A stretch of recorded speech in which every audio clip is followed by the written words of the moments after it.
Billy, the celebrations, even sort of on the coverage afterwards, were relatively muted despite the excitement. Like, what's the review been like so far after that? Yeah, the review's been. I guess it's always pretty consistent. We've got lots of areas in our game that we can definitely improve on.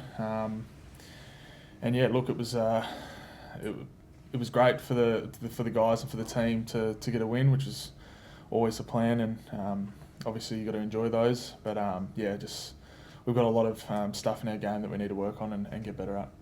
The character in the team is kind of as high as you've seen it in any team that you've been a part of at the moment? Yeah, definitely. I think we're led really well by Harry, with Wilso and Big Lenny here. So look, it's been awesome playing under those sort of guys that are our main leaders. Very cool heads, and yeah, look, when you run out to play for those sort of guys, and especially Joe as well, it gives us a lot of belief of what we can do, even when we're not performing to where we think we should be. Of course, you don't want to fall behind in games. It's great that you've got that in your locker, but yeah, what did you reflect upon that didn't go so well to put yourself in that position? Look, you got to give credit to Argentina.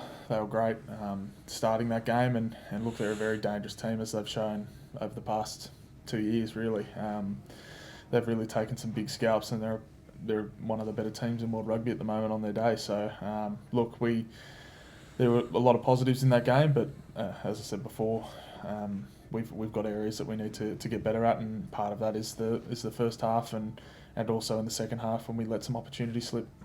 And I'm sure you'd love to be starting, but the game's kind of changed now with guys having huge roles to play off the bench. Like, how have you got your head around that new role? Because you seem to be consistently delivering that impact now. Yeah, look, Throbber and Slips are doing exceptionally well as well. So they've been going awesome. As we know, it's a developing game, and I guess you've got to have that impact off the bench, and whatever's best for the team. I'm super happy to be winning games of rugby, and look, test matches are very special and sacred things. So just to be anywhere in the 23 is a real honour, and I guess whether that's starting or off the bench, everyone has a role to do, and we have a real team mentality about that. So as long as we're winning, it's the best feeling ever. Belly, can you share what you said on the ground when you scored that try? It sounded like you were muttering a few things, couldn't quite see. No, it was just.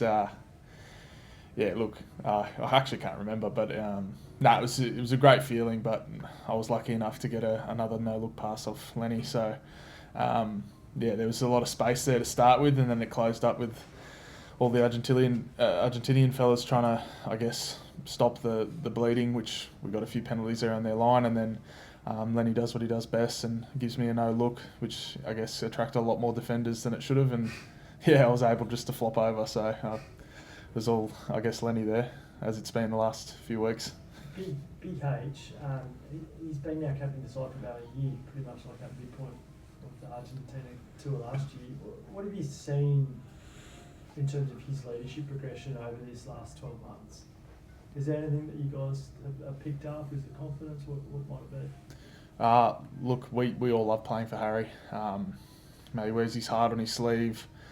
He's one of those players that has a huge engine, never stops, and I've been playing with Harry since I was 17, so Harry's always been a leader with actions, and look, where he's taking this Wallabies team has been awesome under Joe. We all have full faith in Harry and the leaders around him, which again are very important to Harry's development and also his leadership. You've got Slips, Al, Lenny, who've been really great for Harry too. But yeah, I love playing with Harry, and I love playing under Harry. He's an inspirational person and player. Is it a bit of, like Czech was talking before game around like him being a bit of a follow me type figure? Is that a leadership style that you think this team is well suited towards following? Yeah, 100%. I feel like just Harry's, the way he's really direct with his instruction and what he wants from the team is really awesome. And then those little micro chats that happen around the group, for example, in the front row, is led by Throbber and Alan and Nella and those sorts of players. So, look, I really feel like where we're at the moment from a Harry standpoint is, mate, he's been unbelievable for us, and look, we love playing under him, and as you can see, the group's really happy, really tight, and not just the 23 as well. It's the full squad. A lot of players are extremely happy when the team's named, even when you're not involved. It's a really positive environment. It's probably the best environment I've been a part of. And obviously it helps when you're winning. And yeah, just to reiterate the point, Harry's a great leader, and yeah, we love following him into battle every week. He's really inspirational for, I guess, Australian rugby.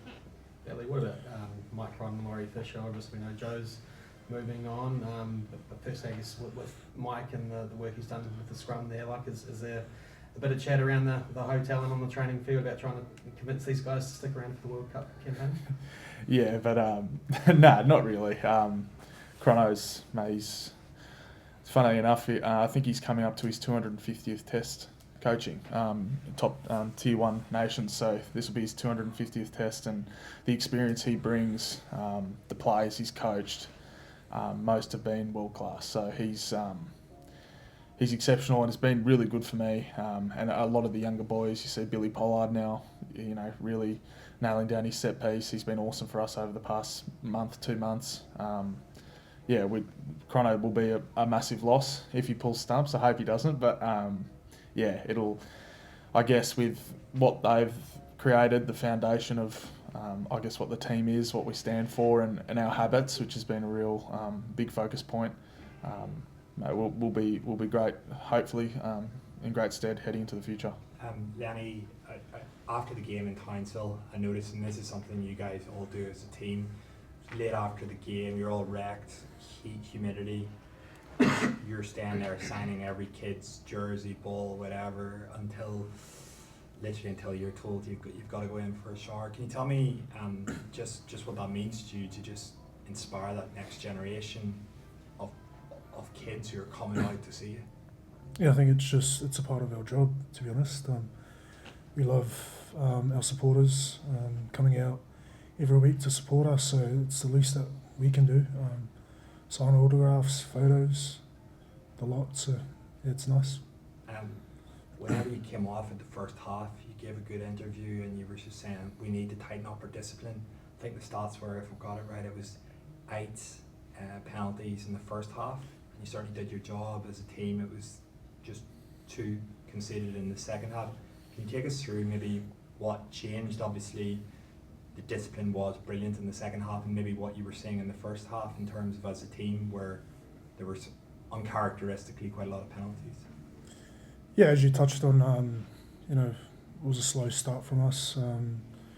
Some really silly penalties that kind of led Argentina into the game.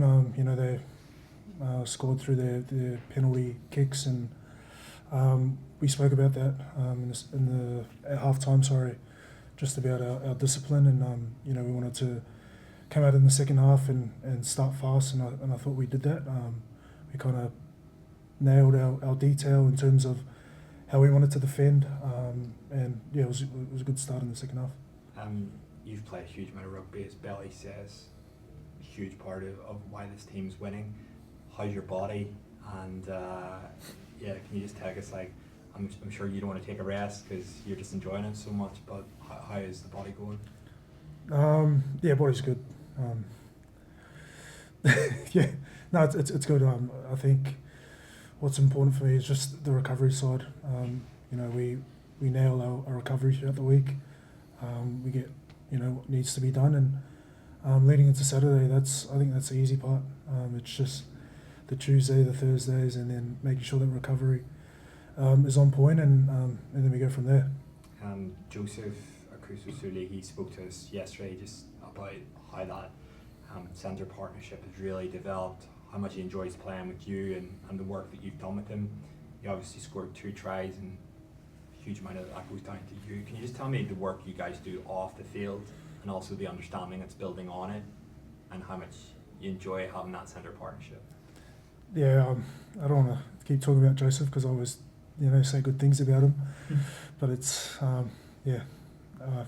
we all know Joseph as a rugby player, so I think what's just being able to chat to him off the field, and just just learn about the things that, you know, where he likes the ball, how he likes it, or wait, that's a bit off. But yeah, just understanding him as a footballer over the last couple of weeks has, you know, been awesome, and then just seeing it transfer onto the field. Just the things that he does, you know, he wants the ball, he's eager to get the ball, he's eager to, you know, tackle hard. So it's been awesome, you know, being able to play with him. But I feel like it's, you know, it's all the centres that are not in the 23. I feel like we got a lot of, you know, centres who are putting their hand up. Unfortunately, they don't get the opportunity to play on the weekend, but just the depth that we have, Hunter, Fluky, Hamish, just pushing us to be our best come Saturday has been awesome.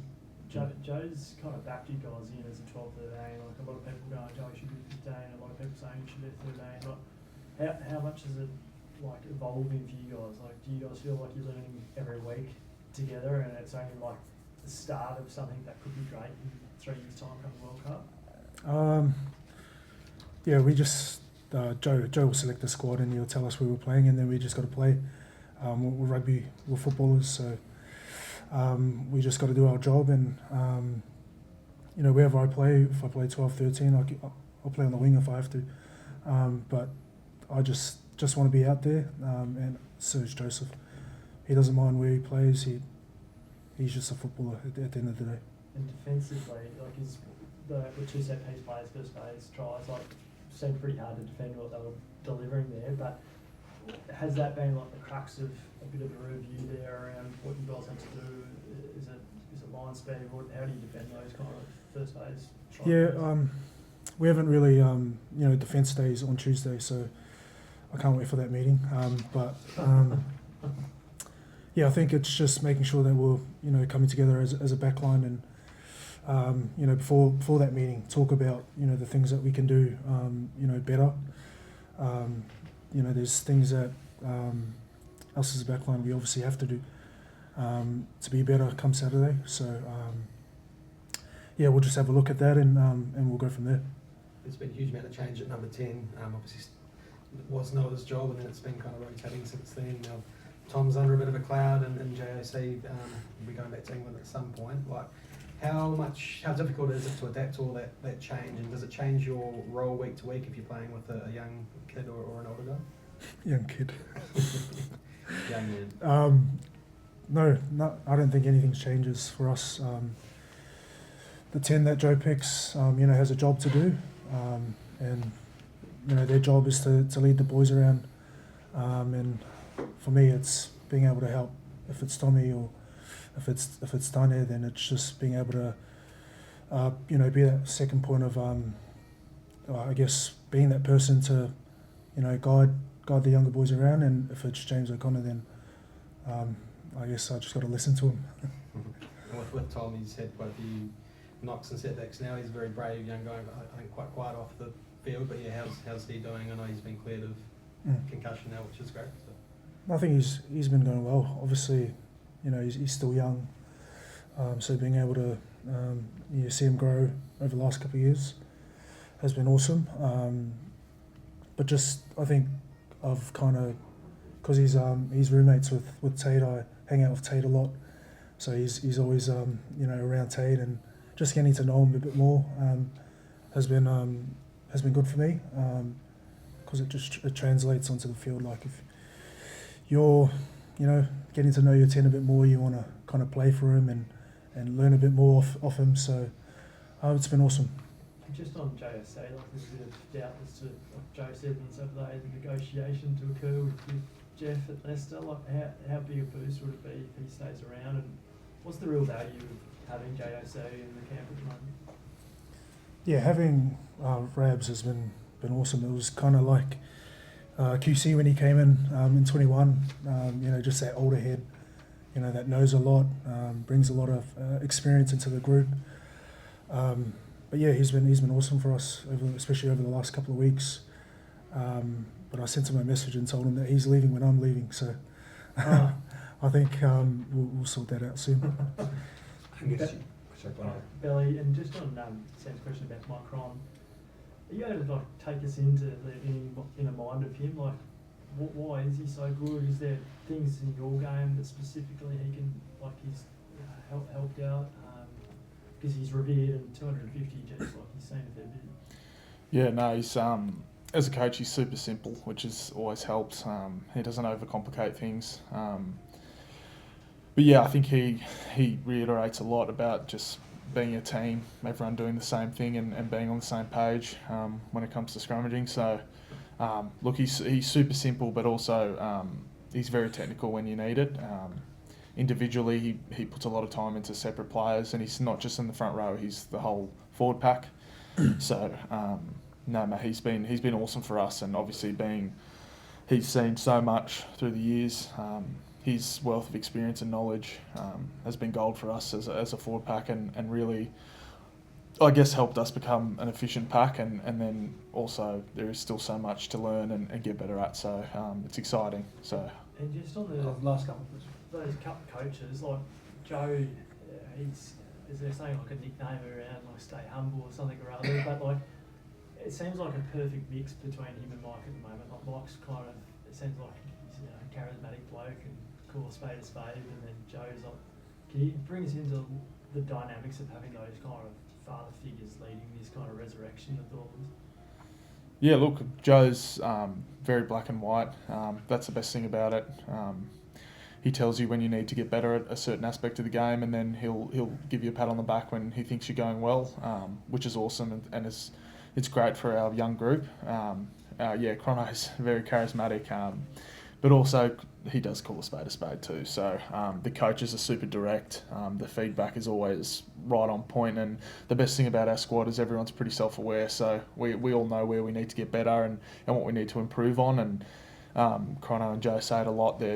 Honestly, they sometimes are observers and then come in to add their expertise when needed. So, look, we, as a group, as I said before, super self-aware, so we know where we need to get better, and they just help us technically around that, which is, I guess, to bring you to give you sort of that perspective, it's awesome. So it's just every day they talk about building those little foundations of what we call non-negotiables, and they just help us with that and try and make us better footballs. Angus, you said earlier that it's been probably one of the best environments you've ever been involved with, certainly for the Wallabies. Can you just take us in, like, is that the relationships that's been built? See, obviously it's so clear the friendships you boys have, also the effect of Joe, like if you could put it down to, I mean, it's a really positive statement, like what does that actually mean to you in terms of it being the best? You've been around this team for a while. Yeah, if I had to put it down to one word, I think it's just honesty. Like honesty with feedback, honesty as a group in reflection of where we are. Year and a half ago, 2 years ago, we weren't where we needed to be as a team, both collectively and individually. And yeah, look, that honesty piece is huge for us because we just try and get better and better, and we know where we stand. And where we need to get better, because we aren't a finished product yet. We know how much more growth we have in us as a team and individually, and look, we're just looking to get better each week. We know that a win against Argentina in Townsville is a good step towards where we need to go, and the result was great, but you got to look at the steps before that and where we needed to get better, where we went wrong, or where we needed to improve. So. Look, the group's going well at the moment, and as Len touched on before, the support we get from the Australian public has been awesome as of late, and we just want to keep growing that. And Australian rugby needs to be back to where it was, when we were in that, I guess, golden era. So that's our goal, but we just keep things really simple, and we know we have a lot more growth in us, and we need to get better.